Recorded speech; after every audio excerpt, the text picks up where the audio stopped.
Ear.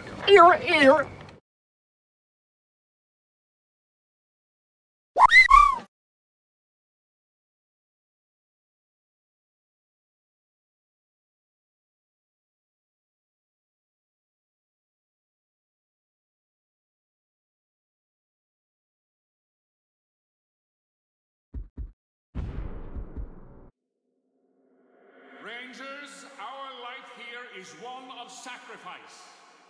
We protect Gondor here, in this barren land.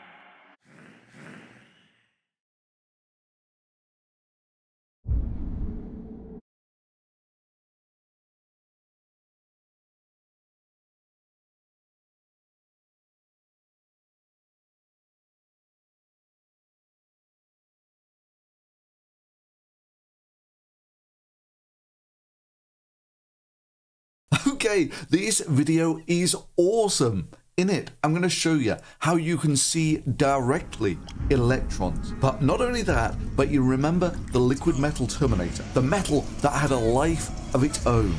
Yeah, that's real. And I'm going to show you how to do it with no special effects whatsoever. And even more, I'm going to show you how to turn metal into gold, something that the alchemists fail to do. And I'm going to do it in about 15 minutes using some of the most abundant compounds in the universe. You see, the most abundant element in the universe is hydrogen. By mass, the universe is about 75% hydrogen, and by number of nuclei, it's about 85% hydrogen. So the compounds of hydrogen are the most common molecules in the universe. So the most common molecule in the universe is H2, hydrogen. Helium really doesn't make any compounds. Now, next down the list, oxygen is the third most common atom in the universe, and the hydride of oxygen is water, the second most common molecule in the universe. It's maybe unsurprising at this point, of course, that 2/3 of the atoms in your body are hydrogen.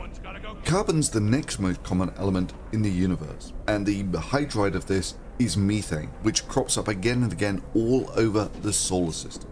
Neon and iron really don't form much in the way of hydrides, and next down the list is nitrogen, and the hydride of nitrogen is ammonia. And it's maybe not unsurprising at this point that if you take a look at the outer planets, they basically reflect this. They're mostly hydrogen and helium with a bit of water, methane, and ammonia. So what is ammonia? Cool, so this is ammonia. Now this is the tube that comes out of it. It's a gas, so as you get this going, and then the field, the gas going. Oh, yeah, even now, you get a good whiff of ammonia, and it's kind of like getting hit in the face. It's, oh, yeah, that's how sharp it is. It's really sharp, but relatively short-lived. And then it's more or less the same if it gets in your eyes. It stings like crazy, but it doesn't have for a long period of time. It's a bit weird like that. Anyway, so that's ammonia coming out of there. As you can see, it's a pretty reasonable gas. So how do you make this into a liquid? Well, there are two principal ways that you can do it. The first is you get it really cold, which you would do with a block of carbon dioxide like that. Or you can pressurize it, which you would do in a cylinder. So, there's our block of carbon dioxide, and we need to break some bits off that. You can just about move this stuff with your bare hands, but you get frostbite, really, burns, freezes your fingers really pretty quickly. It does all sorts of weird stuff. I'll show you in a second. But you can just sort of break up your carbon dioxide like this. We want a few blocks. So here I've got a thermometer. It's 22 degrees Celsius at the moment. That's room temperature. That's a block of carbon dioxide. Makes these. That's basically the gas vaporizing, and does all sorts of weird stuff. Right. So that's basically the temperature of the carbon dioxide is -78, but obviously pushing stuff into carbon dioxide is a pain in the ass because this is a solid and doesn't have a very good conductivity. So what I'm going to do is I'm just going to get some ethanol and pour the ethanol onto the dry ice. At which point it does some interesting stuff. So that's now like carbonated ethanol, fizzy ethanol. But the good thing is it should have a temperature of minus plenty. So this is now a liquid that's actually really cold. I only need like minus 30 to liquefy the ammonia. So this will now easily liquefy ammonia. So here I have my tube with ammonia.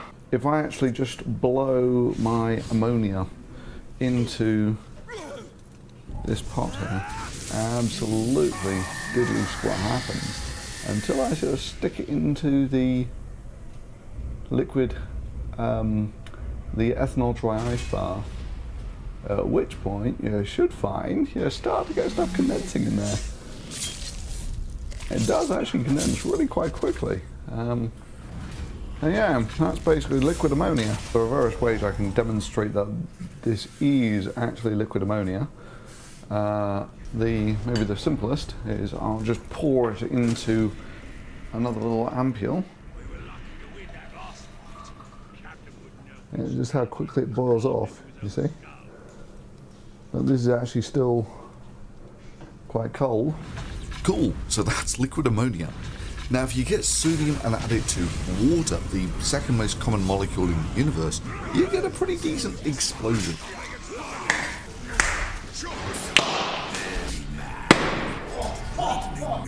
Which is related to the electrons from that sodium going into the water.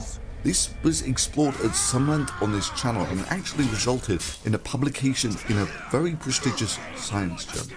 So what happens is the electrons get sucked off the metal into the water, where they have a very short lifetime because the water reacts with them so quickly. Now when we did this work, we found we had to work with sodium-potassium alloy because it was possible to get this really clean metal surface with it, which is again remarkable if you think about it. You take sodium, which is a solid, and potassium, which is a solid, and you mix the two together and you get a beautiful liquid metal. Here goes a little something like this.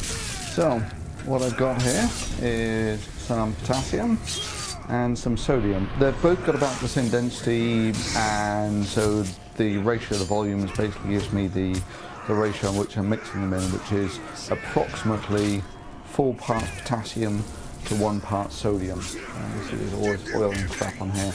So I'm just going to wash some of that off. I'm going to chop up the potassium into little bits, or smaller bits, and put them in a second polyhexane.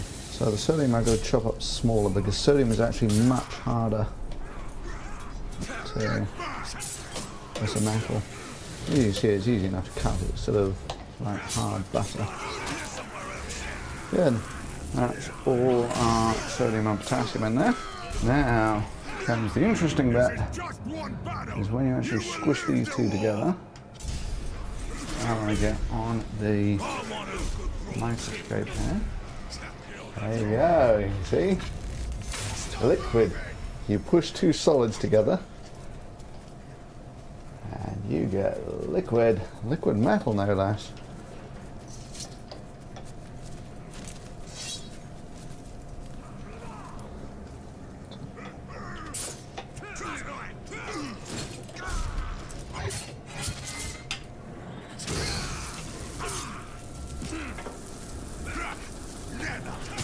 Transfer it from one to the other using a syringe. These incredible things here, this beautiful metallic liquid in the syringe.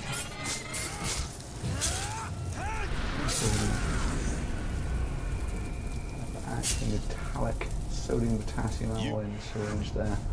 There somewhere. Oops. Die as you lived. And one single drop of ethanol. Let's see what that does for us. Oh, it's a bit vicious, a bit vigorous. Now, so, and after that, you've got this beautiful metal.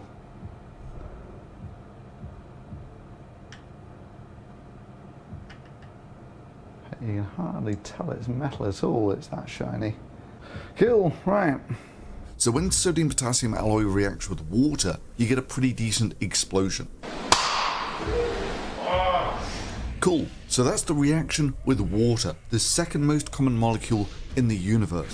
What about with ammonia, the fourth most common molecule in the universe? Well, something even more remarkable happens. You see, in water, the electrons drift into solution very quickly, but react with the water. But in ammonia, they drift into solution very quickly, but they don't react. They just sit there as solvated electrons. And it's not hard to spot when this happens. Okay, so there we have some freshly condensed liquid ammonia. There we have some sodium potassium alloy. Now what you think is going to happen when we put our metal, beautiful metal, into the sodium potassium alloy? Instantly it goes blue, that crazy blue. Keep that nice and cool. Now if we put another drop in there, let's see if anything interesting else happens. And you can see it starts going metallic. Yeah? Absolutely crazy. It's this beautiful metallic liquid. Now that blue colour you're looking at is single solvated electrons in solution. And as the concentration gets much higher, you get this weird transition to this sort of metallic liquid, which is actually a really concentrated solution of these solvated electrons in ammonia. Now those solvated electrons are almost unique in the whole of chemistry. You see, what normally keeps the negative electron mostly in one place is a potential well, a sort of electrostatic hole into which the electron falls, and that potential well is caused by a positive charge, specifically a tiny atomic nucleus. That's basically what keeps the electrons there, and that's the case for almost all the electrons in your body. This, on the other hand, is completely different. Hear that potential well, you know, the electrostatic box that keeps the electron all in one place, is actually caused by the solvating ammonia molecule. In fact, it's just one of the most remarkable things to sit there and watch when you understand what's going on, is you get some liquid ammonia, and you put a bit of electrolyte in there, so lithium chloride or something, and then you pass electricity through the solution. You electrolyze the solution, and the electrons just simply fall off the electrode and go into solution. But maybe one of the most remarkable things here is when the concentration gets really high with these solvated electrons, where the concentration gets so high that they essentially form a band structure, and it goes from being this dark blue solution to one that's more bronze or gold in colour. Now imagine another experiment that we're just going to get a tube and we're going to pass an inert gas through it, and we're going to put a single drop of sodium potassium alloy in it. And just for the sense of scale, that's the tip of a hypodermic needle there. And then we're going to dip all of that into our alcohol and carbon dioxide cold bath. And then we're going to add ammonia to that inert gas stream. So what happens is the ammonia starts condensing on the surface, and you get these really cool effects. And it's also helped by the fact that we can actually turn off the flow of ammonia, at which point the ammonia starts evaporating into the inert gas stream. And you just get some of the most beautiful things that I've ever seen in science.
hope you enjoyed that, and if you did, please consider giving this video a thumbs up and subscribing. And if you really like what this channel does and want to support competent, independent media like this, you can support this channel directly through Patreon, with the links below.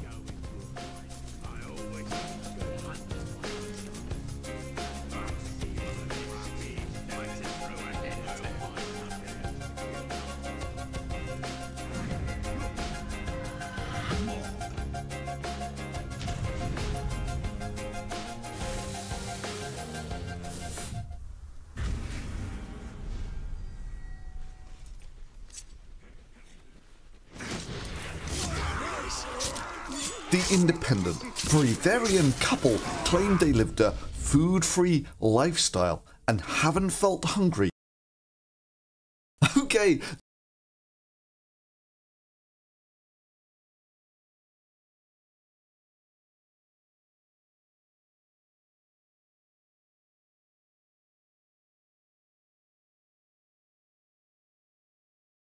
Naked. Really, YouTube? Was it naked eyes that were too much for your advertising? Look, I've tried to stay out of the adpocalypse thing because I like making videos like this. Electrons in ammonia solution at -50 Celsius. Doing really cool stuff. I mean, sure, it takes a lot more effort than just passing some banal comment over the latest internet drama or news story. And you're never going to get the hits that you would do if you cover some popular subject that's going viral. But this video was awesome. It was watching living metal grow into trees. Hell, don't believe me that it was an awesome video. Check out the like to dislike ratio. It was something like 80 dislikes and 12,000 likes. That's a 99.3% approval rating, which is crazy high. Especially for a guy like me who over the years has accumulated an army of people who hate me. Now, honestly, I don't mind your algorithm being a bit hit or miss. Sure, I can understand you wanting to keep your nose a little cleaner. That being said, almost all of my recent videos have gone through this. Like, for instance, the latest Why Do People Laugh at Creationist videos, which has got to be said, are pretty tame by YouTube standards. In fact, the latest Why Do People Laugh at Creationists was a super weird one. First of all, it was automatically demonetized within minutes of upload, as were all of the recent Why Do People Laugh at Creationists videos, which I then appealed, which was okay for a bit. Then it was flagged again, and I appealed it again, and it was rejected. Okay, so you got that. Demonetized and appealed and won, demonetized, appealed and lost. All on the same video. Okay, yeah, that makes perfect sense. Thanks, YouTube. Now I know exactly where I stand.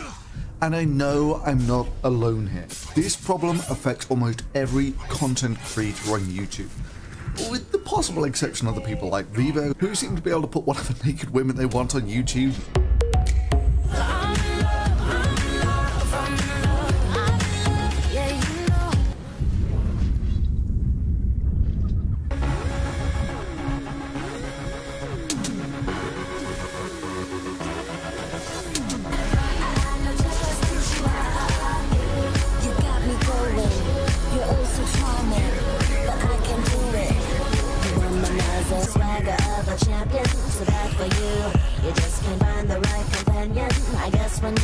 With the possible exception of the people like Vivo, who seem to be able to put whatever naked women they want on YouTube, like Britney Spears for instance, with no problems whatsoever with the YouTube algorithm or manual review deeming it as not suitable for advertising. Seriously, this was just the first Britney Spears video that I clicked on, and there you go, adverts and naked women, no problem. But this video was about fucking electrons. Your body is full of them. There was no harsh language, no hot dancing chicks, just some really cool science. Seriously, some of this shit got published in one of the world's top science journals, Nature Chemistry. Now, if you check out Twitter, you'll see that people are pretty much of one mind as to why this happened. What you said? Naked. Naked in the title. You should have said a modestly dressed eye rather than a naked eye. Now, do I know that that's why this was flagged? Of course not. But let's be real, everyone's looking around and thinking exactly the same thing. Thankfully, there is still a horde of people who support this channel on Patreon, the practical upshot of which is I can keep doing really cool stuff like this, and I don't have to become a merchant selling stuff like t-shirts. I can instead be a scientist making cool videos. And if you want to support that sort of thing, that's great, I love you for it, and the links are below.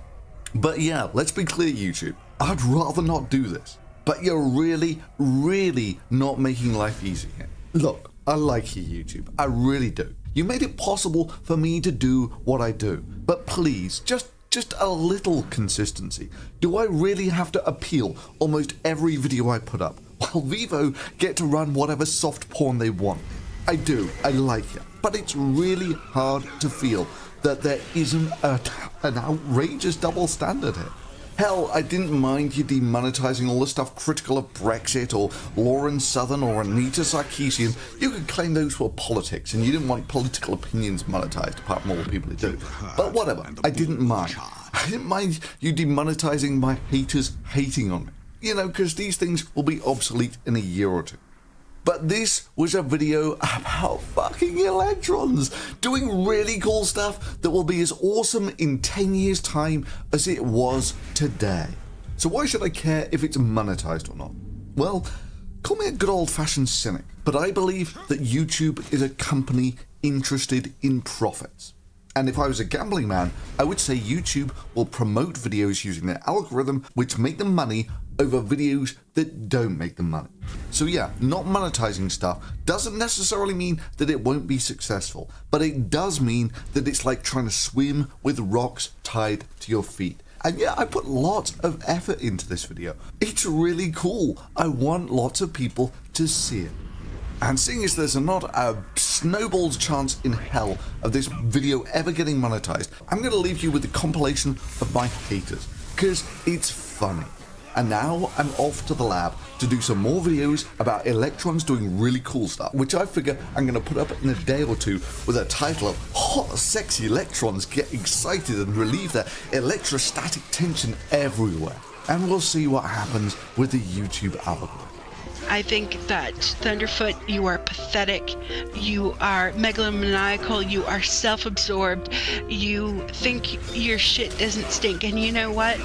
You are an absolute fucking piece of garbage. You are a maggot. You are nothing more than a abscess on the ass of the fucking humanity. If you say ThunderfOOt is a great scientist and supports logic and reason, this is what you support. You support a rape apologist and misogynist. Essentially, just combine everything terrible you can think of in the world. Pretty much it, right? It's hard for him to get much worse. I'm just gonna go all out for it. ThunderfOOt's racist. I'm sick of this shit. It's actually funny. It's so stupid, it's funny. It's so ridiculous, it's funny. But ThunderfOOt should fucking know better. That's why I asked him on Twitter, why do you feel like you don't need to read the literature in order to discuss feminist theory? Okay, ThunderfOOt. I'm not just saying fuck you anymore. I'm telling you, ThunderfOOt, that I fucked your mum. Okay? Your mum's a fucking whore who burns in hell, and I fucking fucked her in hell, and I'm gonna fuck her again. I fucked your fucking mum up the fucking ass in hell. Fuck you, ThunderfOOt. Fuck you. This is why, ThunderfOOt, I can't wait for the white men at the top of the atheist community, the Four Horsemen, and the people like you and Pat Condell. I can't wait for you guys to hurry up and pass away so that more women and non-whites can take their proper seat at the table. ThunderfOOt is a clown, is essentially not a good person, doesn't actually believe in scientists, or doesn't believe in science, not a good scientist, doesn't actually support logic or reason. If you don't even understand how art analysis works, if you don't understand what feminism is, ThunderfOOt, that's clearly the case. And you can't make the distinction between feminist philosophy and feminist activism and feminist art criticism and feminist science. It's so great that Yale has finally forbidden men from taking science. Now let's see, should I major in chemistry or galgebra? Hello, I am Dr. Phil Mason, the cat scientist. scientist. Scientist. So there's no point in making arguments for me that aren't true, okay? I'm making the argument that you tried to... I do wish that evil motherfuckers get exactly what they fucking deserve. Thunderfoot is an asshole, a dangerous asshole, and frankly, if I could run him over myself accidentally, I wouldn't mind the pleasure of it. And I can't stress enough that in that regard, I will fuck you over for that one of these days if it's the last thing I ever do. The hate is swelling in you now. Just, motherfucker, I hate you, Phil. Let the hate flow through you. You don't, I will, god damn it. I fucking, son of a bitch, I can't even talk. Fuck. Fucking asshole. Fucking cunt. You're scum. You are vermin. You've demonstrated time and time again that you know nothing about it. You don't even respect it to go and learn about it. Because you think it's bullshit. You think something is bullshit without even studying it. That you, Thunderfoot, have not got any fucking dick. Now sue me, you fat-necked fucking arsehole. Dick bite. Thunderfoot. It's a dick bite. It's not rap his name, just a dick bite. Seriously, for an ass bite, because LOL, what Holmes would say. He's a dick bite because he's either stupid or he's evil. Explain. You're exactly the kind of person who the Nazis relied on to be able to carry out the final solution. Creationists ask, well, where's the fucking transitional form? You're the fucking transitional form. Thunder fucking cuck. Yeah, that's you, Thunderfoot, you fucking idiot. Mocks that person on Twitter. Fuck you, Thunderfoot. You're an asshole. Who the fuck gives you the right to do that? I'm going to exercise my freedom of speech by drawing Mr. Thunderfoot, aka Phil Mason, as a vagina.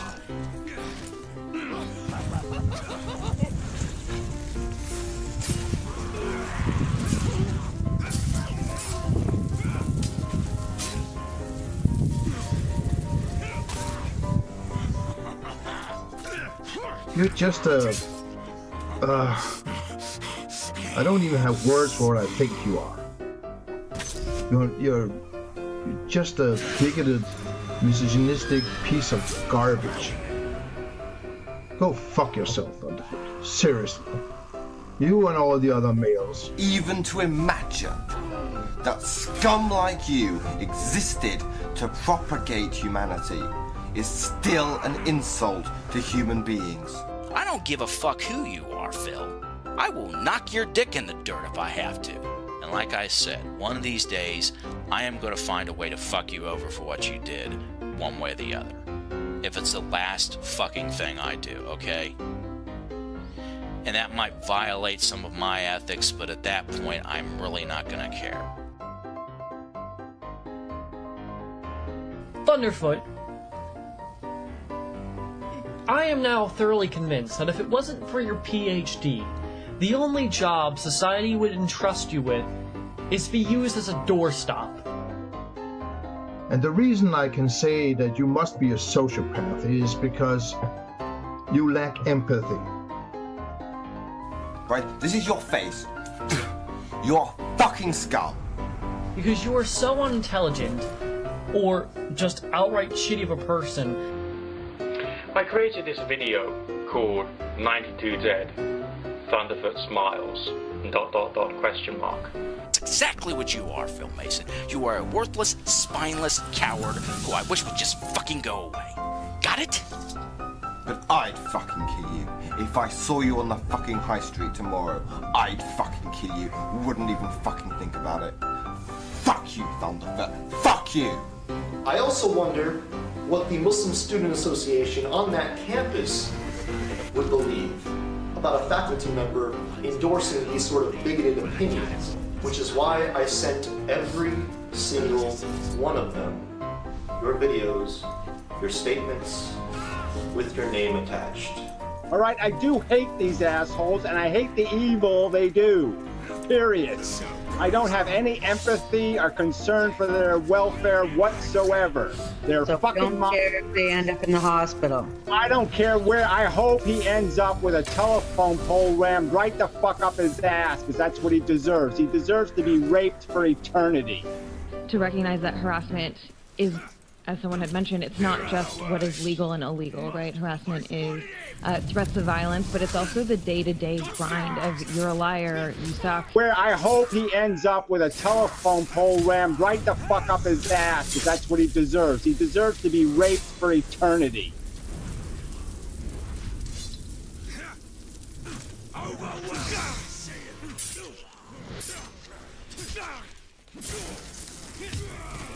Quick, to the beat! Get rid of your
The independent breatharian couple claimed they lived a food-free lifestyle and haven't felt hungry since 2008. The Sun, we lived on air. Breatharian couple claimed they have barely eaten for 9 years and think they only need the universe's energy to live. And she even ditched food for her entire pregnancy.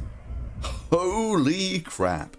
Breatharians, folks that claim they only need to eat a few times a year, and that when they do, they're not doing it because they're hungry or because they need to eat. They're just doing it for social reasons, to be polite.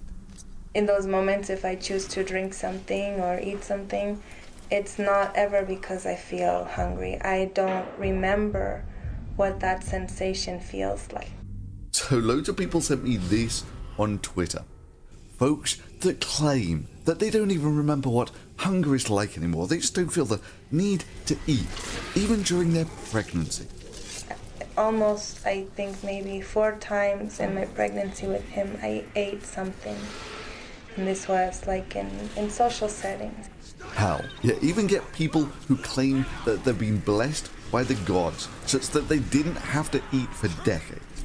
Prahlad Yani, an Indian holy man born in 1929, claims to have neither eaten nor drank since childhood.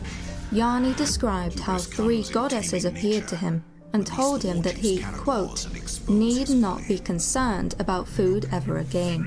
Another study conducted in India in 2003 that bafflingly seems to confirm the phenomenon of pranic feeding. It was conducted on a yogi who claims he has neither eaten nor drunk for decades. Not quite sure why that would be a blessing, because pizza is delicious. But apparently they did all sorts of scientific tests, but amazingly confirmed parts of what the guy was claiming.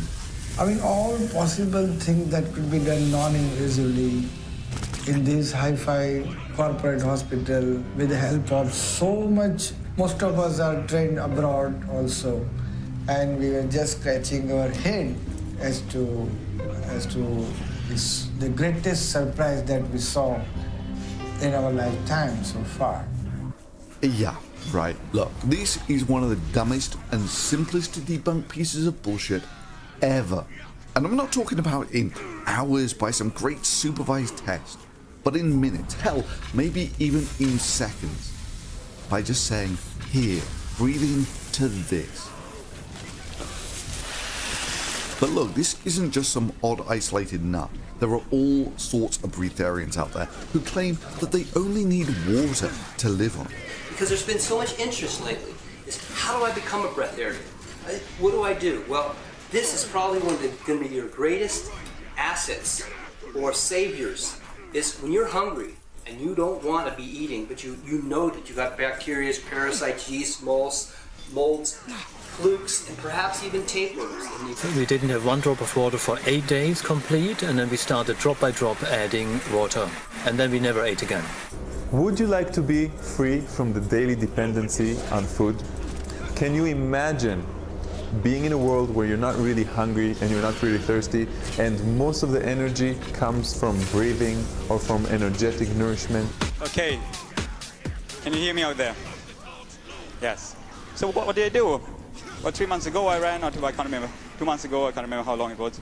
I ran a marathon for not eating for nearly 3 months. 21 kilometers, finished it, didn't feel thirsty, didn't feel so hungry either. Your energetic centers will be aligned. It means that your energetic inner circle will be much wider than the regular one. I've eaten 4 times for the last 5 months. What happens in our body is that when we eat, we also bring in toxins. And these toxins accumulate with time, and that brings out disease. But when you're a breatharian, when you eat so little, the body always has the time to clean itself. This is the kitchen of a breatharian. For 63 days, this woman has, she claims, gone without any food whatsoever, apart from fish stock tea with a dash of cider vinegar. However, for some reason they need a food processor, blender and a coffee machine in their kitchen. Breatharians who claim to have been blessed by the gods, who the Indian army actually did research on, because if their soldiers in their army and their potential astronauts didn't need food, then that would be a fantastic discovery. What I'd like to share with your readers, your viewers, is that there's so much scientific experimentation being done on this already. Hopes that their research, which will be published in a few months, and I can't wait, like scientific Udûn exploration, which has been put together by one of the heads of the Chinese scientific community, will help soldiers survive without food or drink, or assist astronauts during their long stays in space. How many times are these agencies going to keep trying over and over again to find such miracles? Or, you know, just your comedy garden breatharians who, for some unexplained reason, need a fridge full of food. So he has fruit juice and he has tofu and vegan food and soya milk when we have guests for tea. Yeah. Now, no one would bother much with this nonsense if it wasn't for the fact that Jasmuheen's teachings are linked to the deaths of a Melbourne housewife, Lani Morris, and Timo Deegan, a German schoolteacher. And this woman who wrote the book about how she could live on only light. Well, we're joined now from Brisbane by Jasmuheen, who is the author of Living on Light. And how long did you go without eating? Well, pretty well just on water and tea for 2 years. And did you lose weight? No, because I treat the body as a biocomputer, the mind as a software program, and you can reprogram the body if you have a strong mind-body connection. How many supporters? Probably 100 million. 100? 100 million. You're doing well. We are a Professor Lu Xing, and he talks about the state of bijou that people go into where they're living normal lives and they're not eating. Okay, very rare. When she was actually put under 24-hour surveillance to make sure that she wasn't actually eating or drinking anything, lost 6 kilos in 4 days. How much water have you had? None. None whatsoever? No, I'm not allowed. How much food? None, I'm not allowed. How are you feeling? I feel really good now. Yeah, well, I look like I've lost a lot of weight, and the doctor confirmed that. Yeah. You're not looking real well. No, that's okay. And then 4 days of absolute fasting. During this time, our immune system is becoming much stronger, and I will explain much more during the process itself, because it's completely scientific. And her pulse is about double what it was when she started. Is she entering a dangerous period? Very much so. If my body tells me, yes. That you can't survive on air? No, that's not true, because I've done it for a long period of time, and the last time, look, 6,000 people have done this around the world without any problem, Richard. But look, even to a layman like me, at the end of 4 days, I can see your body's collapsing. Odd how that works, isn't it? Nah, really, it's the air. It's intelligent, and you're just tapping into that energy. So through the breath that I'm consciously breathing, I tap into the air. And the air is intelligent. It's information. It's life force. It's chi, it's prana. Practitioners of this bizarre ideology, known as breatharians, claim that humans can instead be sustained by the cosmic energy of prana, the Sanskrit word for life force. So when you are a truly conscious breatharian, you are a person, a being that uses the breath to connect with intelligence within the air. Look, I've got a more fact-based appraisal of the situation for you. You need oxygen from the air. That's why you have lungs in the first place. And when you breathe out carbon dioxide from your lungs. This is why you have lungs in the first place. Look, what your metabolism is effectively doing is it's taking oxygen. That's the stuff you get from the air through your lungs. And then you absorb that into your body and you use it to burn sugar, which gives carbon dioxide, which of course you breathe out through your lungs, water and energy.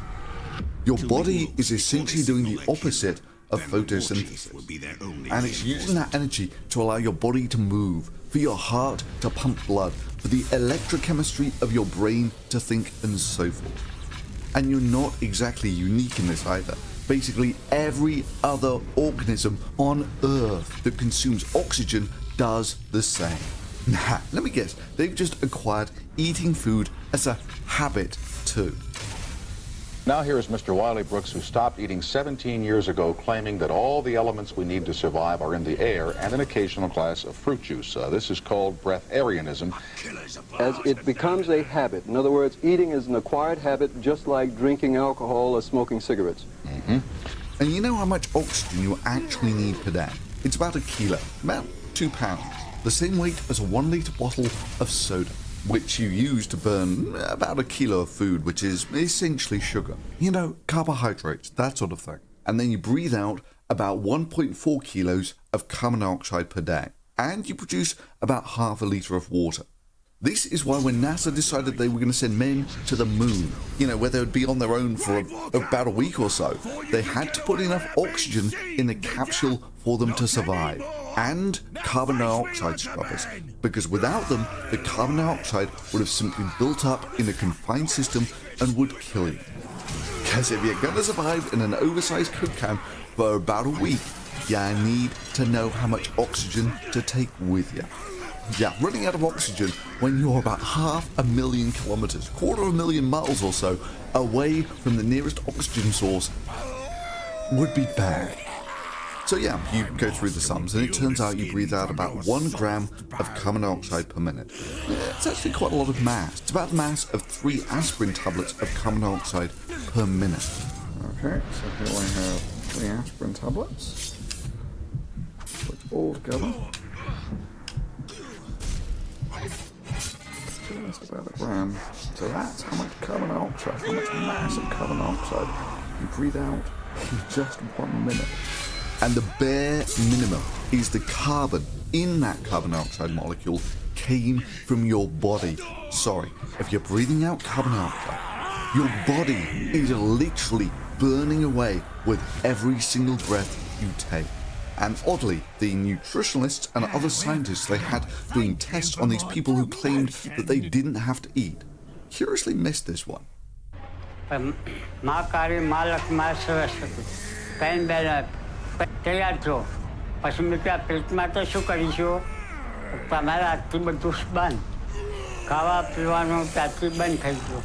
prove that he is not taking anything, he is not taking food, not taking water, not passing urine and not passing stool. This had to be proved only physically. You have to keep a watch on him and it could be proved. And it was a camera observation. I started my mind that he is cheating and this is not going to continue.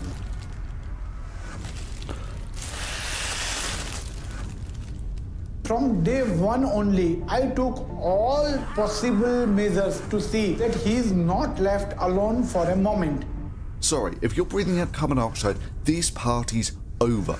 It ain't pranic energy or some other bullshit. I am nourished by prana, as old Eastern religion did believe that there is a prana in the air, or chi energy or something like that. Where are they getting their sustenance from if they're not getting it from food? I know that I am nourished, and I am nourished probably very, very well, much better than I was nourishing myself. Ki, the chi, the universal life force, or what we call prana, or if you're a religious person, you would say you are fed by the light of God, and obviously that's very hard to measure.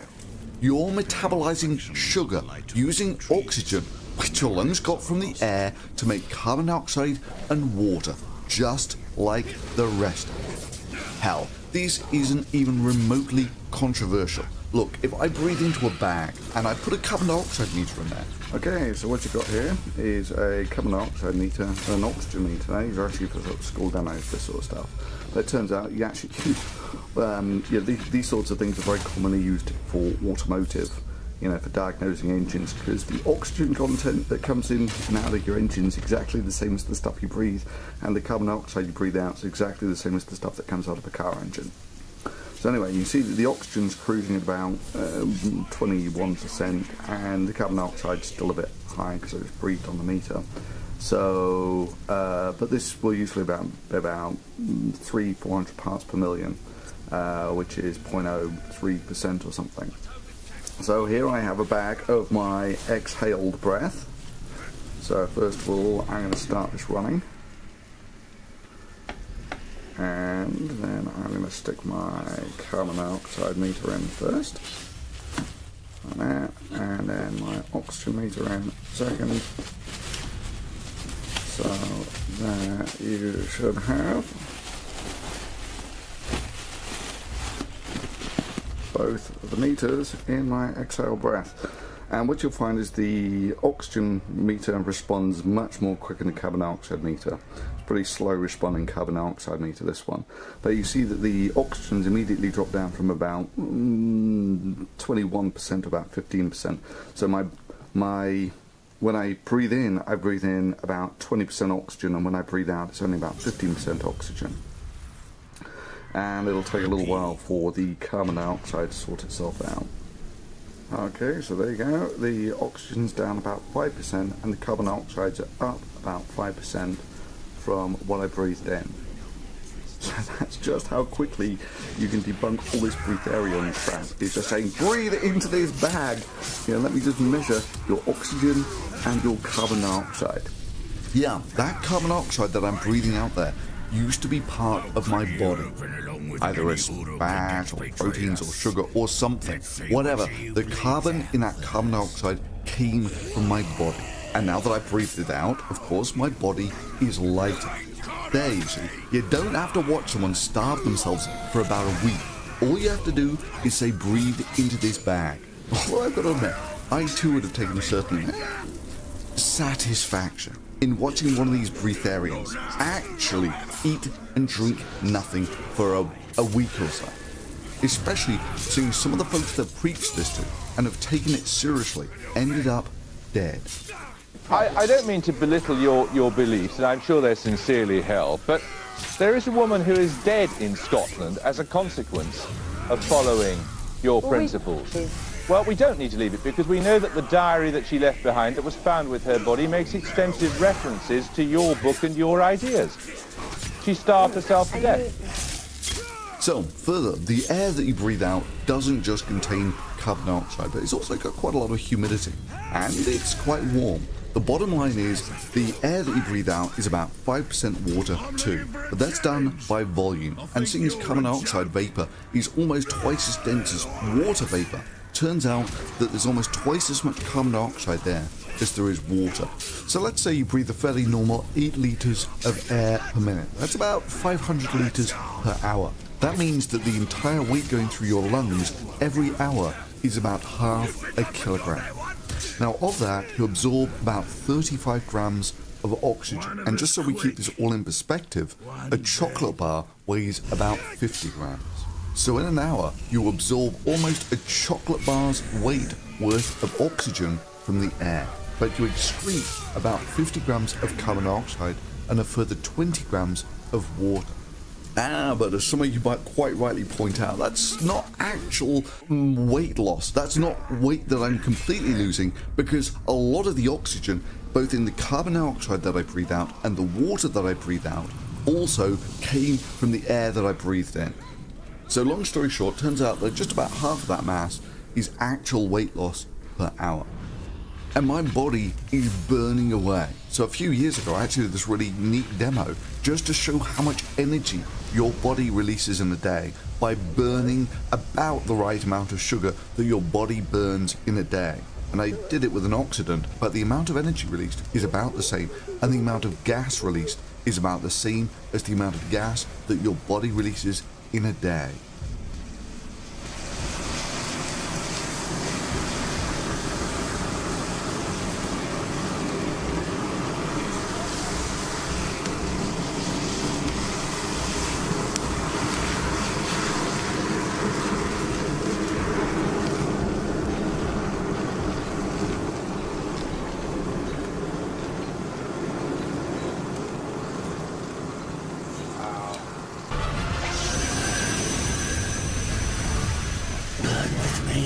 And my body is burning away. And if my body is burning away, you can put as much water into it as you want. The bottom line is, if you don't put any extra carbon material into it, that would be food, you know, sort of sugars or proteins or fats. Sorry, you're just going to burn away till there's nothing left. And then you die. We usually call this starvation. This is simple conservation of energy and conservation of mass. And if you really believe that you can power your body by spiritual energy, your chakras will be open, and once your chakras are open, you're actually being nourished from prana, which is an amazing experience. Not merely a philosophical concept, prana is said to be a physical substance, much like radioactive or electromagnetic waves. The sun is referred to as one of the main sources of this vital, life-sustaining energy. It's exactly what man has done. The body was created perfect. It needed nothing but the breath of life which comes from the creative source, God or universal intelligence or whatever name you want to put on it. And Wiley Brooks preached much the same message as Jasmine and built quite a following until he was caught coming out of a fast food store with a chicken pie. He was seen coming out of a 7-Eleven McDonald's because he was traveling with a group of people who eat. I mean, would you like me to say, hey, Richard, we're traveling together, don't you eat? It's not really cool. So he was came out with a chicken pie, but he wasn't going to eat it himself. That is the press. And that is a breathtaking.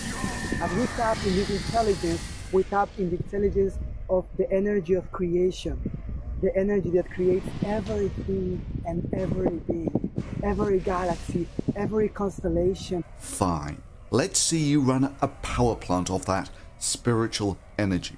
So it turns out you can measure the actual weight your body loses in about an hour. So I actually got these really accurate scales to try this myself. So you'll recall that the calculations say that you should be about 35 grams lighter at the end of an hour just from your breathing. So I got a balance that can weigh within 10 grams. So in principle, you should be able to measure your weight loss in just over 20 minutes. So I weigh myself every 20 minutes or so, without going to the bathroom, without eating or drinking anything. And between about 10 and 11:30 in the morning, I lose about 150 grams. And then I go and have something to eat over lunch, and I do the same thing again in the afternoon. And again, I lose about 100 grams per hour. And then I repeat it for about 20 days. And for those 20 days, I was actually on a diet, which is why over progressive days, the actual values are getting lower and lower. And on the right there, you can even see 1 or 2 times when I went to the bathroom during the test, because sometimes the flesh is weak. But anyway, it doesn't matter. The point is, you can trivially measure your weight loss over a period of an hour. And it's remarkably constant. Now for me, it was just over 100 grams per hour, which turns out to be freakishly high, because most of my normal colleagues lost about half of it. So I've put us all starting from the same point here, so you're looking at weight loss per hour, and this was measured over the period of an afternoon. So in brown, you've got a 30-year-old 80 kilogram male. Then below that, you've got a 25-year-old 80 kilogram male. Then in purple, you've got a 65 kilogram 35-year-old female. In yellow is a 35-year-old 90 kilogram male. Brown is a 75 kilo 25-year-old man. And then in blue, that's me there, that's a 90 kilogram 45-year-old male. So for this very small sample, there really wasn't that much of a pattern in here in terms of age or weight. So some of that's water and some of it's carbon dioxide. In fact, hell, let's take our breatharian who didn't need food or water. She lost 6 kilograms in 4 days. By day 4, her condition had deteriorated dramatically. Her pulse rate was up, blood pressure down, and she had lost 6 kilos. Which is 6 kilograms every 100 hours. Or about 60 grams per hour. Almost exactly what everyone else loses. Because she, just like everyone else, needs to keep warm. And that energy is generated by burning stuff with oxygen in your body. And that's what powers your heart and allows it to beat. It's what allows your lungs to move and your body to move. And because of that, you also need to breathe out carbon dioxide. I mean, let me just give you an example. As I mentioned earlier, I've been dieting recently, essentially trying to burn off some of my body fat. Now in a day, you can either burn about 1 kilogram of sugar or about half a kilogram of fat. So to lose 100 grams per day, which I've been doing for about a month now, is actually a really steep diet. And most of that weight, of course, is coming out through my mouth as carbon dioxide. But of course, during that time, I'm keeping my water levels about constant. So let's take the breatharian diet. You know, the one where you're just living off the chi in the air. Well, that was losing 6 kilograms in 4 days. This is what a no water and no food diet looks like. Now, it's also interesting that a large portion of my colleagues, not least of all myself, seem to lose a great deal more than the 35 grams per hour, which you get as a prediction from breathing about 8 liters of air per minute. Now, I think that a large part of this is when you sleep, your metabolism drops way down. In fact, you can sort of do a fairly easy test like this, that when I go to bed, I weigh myself, and when I wake up about 8 hours later, I weigh myself again, and it turns out that I lose about 300 grams overnight, which is about 35 grams per hour. So it looks like when I'm asleep, my metabolism is cut by a third or so compared to when I'm awake. However, I then went and got on an exercise bike, and there I watched the weight loss that I was doing per hour shoot up to a whopping 800 grams per hour. Although probably at this point about 3/4 of that weight loss is water. So how did I get an estimate of that, I hear you ask? Well, I measured the oxygen and carbon dioxide content of my breath at rest, and then again while doing exercise. And it's really almost exactly the same in both cases. You know, maybe 10-20% difference, that sort of thing, but mostly the same. So all I have to do is measure the difference in my rate of breathing when I'm at rest and when I'm on the exercise bike. And so the easiest way of doing this is you just get a 60-litre garbage bag, well, it doesn't really matter what size garbage bag it is, and you just fill it up with your breath when you're resting. And then, of course, you get on the exercise bike and see how many of the same size garbage bags you fill up in the same period of time. And for me, it was about 3 to 4. So my metabolism is running about 3 to 4 times faster when I'm doing this sort of exercise than when I'm at rest. So it's kind of interesting that, you know, I have my baseline metabolism here, and when I go to sleep, it cuts down by about a third. And when I'm doing exercise, it ramps up by a factor of 3. So yeah, I think the reason that most of my colleagues appear to have above normal weight loss per hour, averaged over 24 hours, is essentially because they spend about a third of their time asleep, and therefore their waking metabolism must be somewhat higher to compensate for it. But I digress. The point is, if you're breathing out carbon dioxide, all the prana, all the chi, all the light of God in the entire world won't help you beat the thermodynamics, or the fact that every minute you spend breathing, you're getting about 1 gram lighter, or every hour you spend breathing, you're getting about a chocolate bar lighter, or every day you spend breathing, you're getting about a kilogram lighter. And if you don't do anything about it, you're going to be about a week from proving that the only thing breatharianism is good for is starving yourself to death. And honestly, if you still believe in this stuff, just ask your breatharian masters or breatharian gurus or whoever claims this stuff just to breathe into a bag and get it tested for carbon dioxide. Or just get themselves to weigh themselves on an accurate balance over the period of just 1 hour. And then we will see if they really can beat the laws of thermodynamics. And if you like cool, scientifically literate media like this, and believe me, there is such a need for scientifically literate media out there, and you want to support this stuff, you can support this channel directly through Patreon.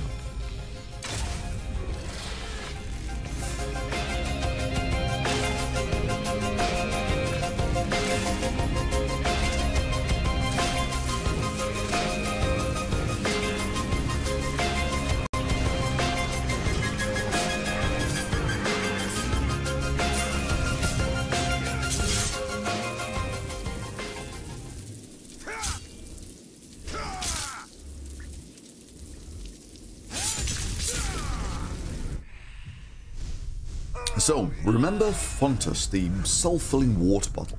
If you're an adventurer, you know the anxiety that comes with running out of water in the middle of a tour. The one I said that would never work. The one that was featured in Engadget, Time, The Verge, Innovation Nation, Focus, The Huffington Post, The Weather Channel, IFL Science, The Smithsonian Institute. board, Gizmodo, and so forth. Well, they've had an update with a big reveal. But first of all, let's remind ourselves of what they promised. The last thing you want is dehydration when you're miles away from home. Fontus is a self-filling water bottle that allows you to plan your adventures without having to worry about heavy water loads. Well, after a year of almost constant research in places like France and Hong Kong, Thailand and Austria, because, you know, Indiegogo dollars. And this was the only way they could get atmospheres with different humidities, was by taking these dehumidifiers to various places like Thailand. It's not like you could create a humidity-controlled environment or something by just closing the door in the bathroom and running the shower for a bit. Or if you want something a little more fancy than just doing it in the bathroom, you can get a climate-controlled cabinet off eBay for about $1,000 that would more than cover the range of conditions that they need. But hey, are you ready for the big reveal? Here it is.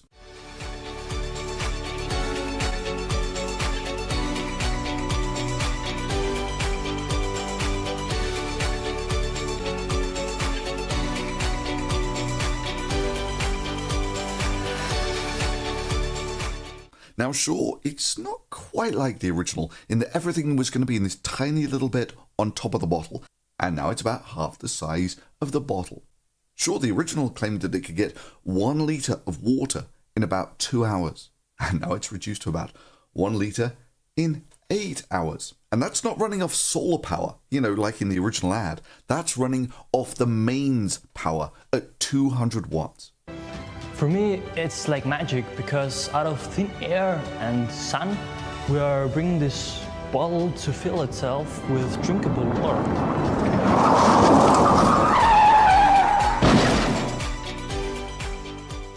That is, their specifications are basically now exactly those of a commercial dehumidifier, apart from their form factor looks kinda like a bottle. And even at that, they've not got it working yet. They need a few months for something. But hey, look, you can run it in the kitchen. Not quite sure why you'd want to do that, seeing as getting your water by running a dehumidifier costs about 100 to 1,000 times as much as the water that comes out of the tap in the same kitchen. Further, you can get a litre of water out of the tap in about 6 seconds, whereas with Fontus, it will take about 6 hours. It's kind of a long time if you want to fill the kettle. And the water that comes out of the tap in the kitchen is at least treated, whereas what you condense out of the air might have all sorts of other things in it. And on top of that, you don't have to add anything to the water that comes out of the tap, unlike with Fontus. But hey, at least it folds up nice and compact. Not quite sure why you'd want to do that, seeing as it only works in this configuration. So folding it up just renders it useless. Or should I say, more useless. It's raining motherfuckers! Let's keep this positive if you want a useless invention that no one's ever going to use. I guess, yeah, I could as well design it such that it takes up as little space as possible. And the new Fontus is the gift that just keeps on giving. I mean, remember, initially they were going to run the whole thing off about a 10-watt solar panel. We created a compact, small and efficient technology, completely independent and easy to use. Which was going to be part of the design. It was going to wrap around the bottle. Well, they've decided to give you the benefit of not adding a power source like that. That's right, your self-filling water bottle won't work at all unless you buy a power supply for it. We decided not to limit the efficiency of our bottle by binding it to a predetermined solar mat size. So they give you this great advantage that you can run it off any power source that you buy. And seeing as a 100-watt solar system will cost you somewhere between $200 and $300 and weigh 2 or 3 kilos. And that'll only get you about 1 kilo of water per day under optimal, high humidity, high temperature conditions. And if that's not enough for you, it just keeps getting better. Because even though these things were meant to start shipping a month or two ago in April of 2017, well, I think that's the real purpose of this update, is to tell you that they're going to be the best part of another year delayed. That's they want to start producing in approximately 3 to 5 months from now, and the bottles will be shipped in approximately 5 to 8 months from now. But curiously, while all they really did here was reinvent the dehumidifier and call it a self-filling water bottle without doing the basic thermodynamic calculations that show that this is just a really, really dumb idea. And I mean without doing the real basic calculations. I mean, here in the original, they said they were going to run it off USB. USB is 5 volts. Power is current times 5 volts. So if now it's going to run off 200 watts, that would mean that you would be carrying 40 amps through a USB cable. My guess is a USB cable would melt and catch fire at about 5 amps, and they would be looking at doing 40 amps. Now they want to run it off AC in the mains, which is fine. Unfortunately, the Peltier devices, like the one in Fontus, run off about 12 volts DC. And you've got, in Europe, 200 volts AC. So you've got to both step down the voltage and rectify it. And that sort of thing requires a power brick. And these are sort of similar requirements to those that you would need for a very powerful laptop. And just to give you some perspective on all this, these are some of the images you get when you search for a 200 watt power brick. Yeah, curiously not shown in the Fontus video. And at best, the water that you're going to get out of a dehumidifier like this is going to be about 100 times as expensive as water you get out of the tank. And that's in the optimistic case where you have mains power, high humidity and high temperature. You know, sort of thunderstorm weather. And let's be real, in those conditions we get lots of free water from the air all the time. It's called rain. For me, it's like magic, because out of thin air and sun, we are bringing this bottle to fill itself with drinkable water. And even at that, with their optimistic numbers, they say you're only going to get about 1 litre of water per day when you use a solar mount. And then there was the one they were going to mount on the bicycle. Fontus Ride is designed for bikers and uses the airstream to press air into the bottle. Where they had solar panels this size, about 10 square centimeters. Now they reckon you're going to need about 5,000 square centimeters of solar panel to make this work, meaning they were off by a factor of about 500. We've been working on Fontus for a couple of years now here at the University of Applied Arts in Vienna. And that will only get you about 1 litre of water per day, which might be linked to why they've kind of given up on the ride altogether. Due to regrettable delay in the development phase, we've decided to postpone the implementation of our technology in the ride system and not move into production at this point. Every ride supporter will be automatically upgraded to the Fontus Aero without further charge. Supporters who are not happy with an upgrade may request a refund until the 30th of June 2017 by sending us an email and their product information too. Yeah, I mean, who could possibly feel misled here when they were promised this? Fontus Ride is designed for bikers and uses the airstream to press air into the bottle. And they ended up getting a dehumidifier for the kitchen. And none of this stopped them from raising about $250,000. But this promise of free water from the air is clearly a seductive one. I mean, damn, this paper in one of the world's top science journals from one of the world's top universities claimed just that. And again, it's bullshit. You simply cannot beat the thermodynamics. Now, interestingly, if you actually check out that MIT paper, you'll see that it's rated in the top 0.1% of all the papers in this top science journal. And hell, part of me was really tempted to do another crowdfunder to give them $10,000 if they could actually show their device worked as specified. You know, we'll buy them a kilogram of their metal organic framework and let's see them get 3 liters of water out of that device per day. You know, without requiring the use of any additional power. Anyway, back to Fontus. Seems they've had a bit of a replanning here, and they've decided that Peltier type devices, you know, thermoelectric coolers, might not be the way to go, and so they've started looking at mini compressor based systems. So with all of these dehumidifiers, you need to make something cold. In order to do that, you need to make something hot as well. And then you need to get rid of that heat somewhere, otherwise your device will simply lose efficiency. So with a Peltier device, a thermoelectric cooler, it looks like this. And you pass electricity through it, one side gets hot and one side gets cold.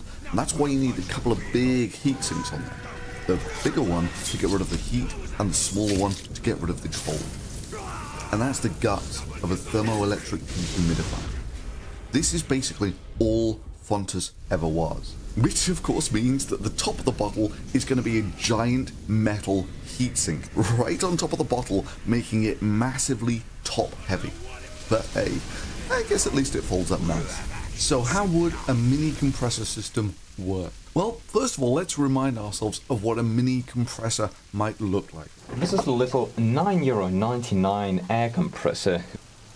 Let's run it, if I can manage to hold it in my hand.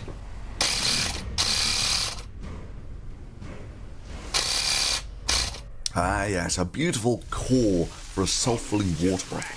And if you run it off the mains power for 24 hours in one of the hottest and most humid places on Earth, boom, they reckon you can get about 10 litres of water from this. Perfect. Now in terms of efficiency, compressors are actually a much better way to go in doing this, in that you typically get better efficiencies out of compressors than Peltier type devices. So I'm just going to demonstrate how this would work with my regular compressor. Excellent. So here we have a compressor, which is almost flat. There's almost no pressure in there at all. So what I'm going to do now is I've got my thermal camera here.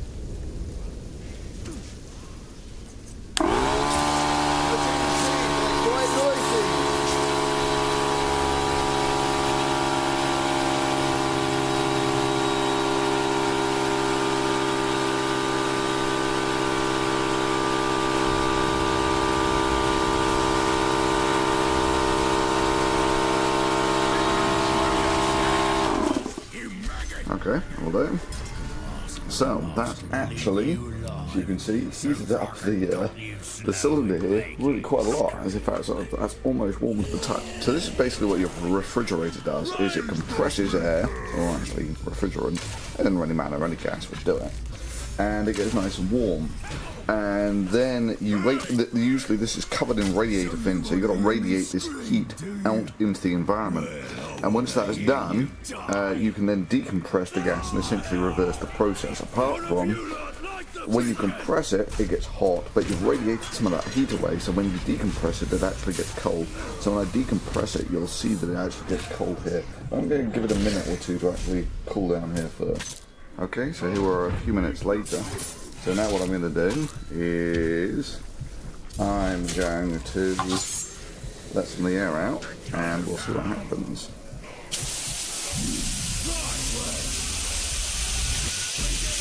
There you go. So as you can see, it gets really cold down here. And that's basically how your typical fridge works. Cool, man. So you compress air and it gets hot. And then you've got to get rid of that heat, dump it through a radiator somehow, and then when you decompress the air, it gets cold. And this is basically how an air conditioner works, except rather than waiting for 5 minutes for the hot gas to cool down, you actually pass it through a radiator with lots of surface area. I mean, this is one of the first things that you recognize about air conditioners, is the compressor is a tiny fraction of it. Almost all of it is made up of radiators of one sort or another. In fact, I suspect that this is their compressor-based self-filling water bottle. And I hate to be hypercritical here, but I'm really not quite so sure that's what people signed up for when they said you were going to get a self-filling water bottle that you could take anywhere. Hi, I'm Christoph, and I'm the inventor of Fontus. I wanted to create a bottle that would never run dry. And even if you take a look at the pictures in their update of their micro compressor, you can see there's a big heatsink looking thing in the background. You know, kind of like they just took apart a mini fridge or something. In fact, if you look around on YouTube, you can actually find people who've used mini compressors like this to make their own refrigerators or air conditioners.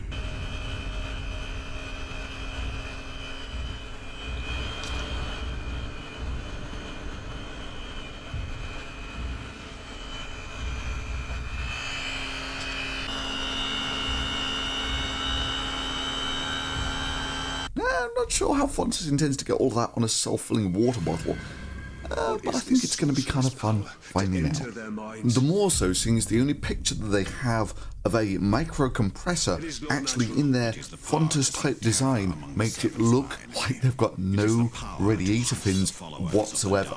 And you'll recall that I was saying that that's one of the most important and largest components of, say, building a dehumidifier or a fridge or an air conditioner like this. And it's not in their designs at all. Yeah, like I say, I think that computer-sized box thing there is their self-filling water bottle. But other than that, there you have it, the perfect self-filling water bottle. Perfect for those outdoor trips.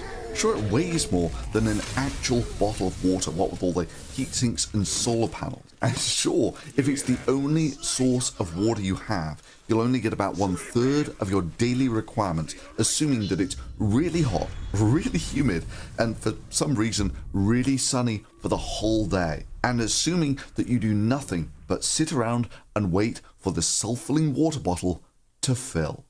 All you have to do is trust them and give them a few more months. Because at the moment, it doesn't really work to the point where we can show you it working beyond the light lighting up on the top. However, there is one slim ray of hope, and that's that people have begun to talk on the Indiegogo campaign page about refunds. So while I was checking this out, I found this.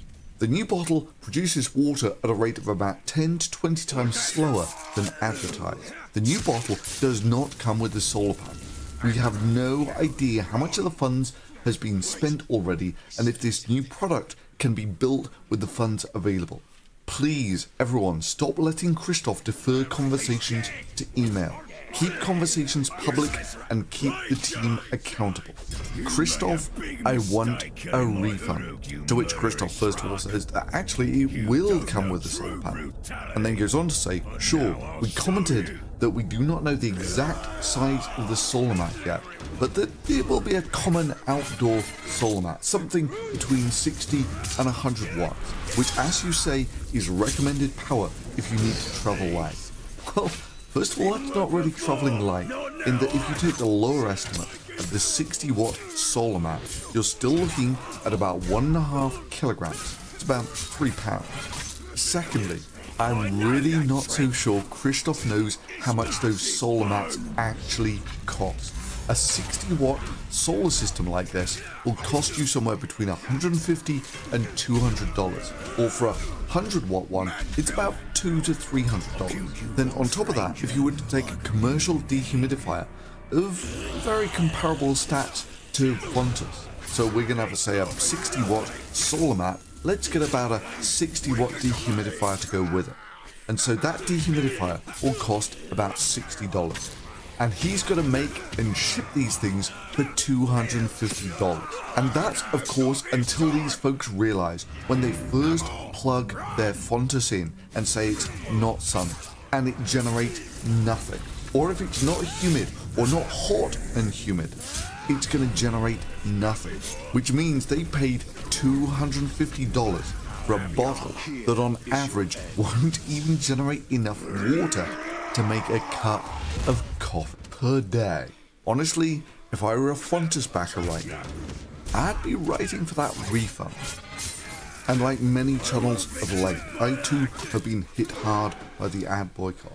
So if you enjoy cool sciencey videos like this one, and want to see more like it, you can support this channel directly through Patreon. You try it again.